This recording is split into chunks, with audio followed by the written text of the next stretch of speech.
তোমাদের লগে আমি সব কষ্ট শেয়ার করি, যার কারণে আমি আমার এই কষ্টটা শেয়ার করি।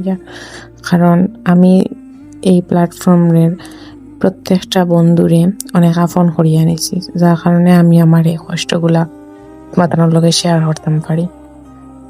তো আশা করি আমার এই কষ্টটার ভাগিদার মানে তুমি জানি একটু অংশীদার হইবাই, পুরো ভিডিওটা শুনলে আসলে আমার কষ্টটা বুঝবাই। তো কিতা কইতাম, দুঃখর কথা খোয়ারও মানুষ পাইয়ার না, বুঝছনি? কারে কইতাম, খেয়ে শুনবো আমার ও কষ্ট? তো কষ্টর আর কি জীবন শেষ হন না, কষ্টে কষ্টে যার জীবন গাথা তার আবার কষ্ট কি তার। দিনও ঘুমাইছিলাম 3 ঘন্টা, রাইত এখন 11টা হয়ে গেছে, হাবো ঘুম লাগে না। কিতা করতাম।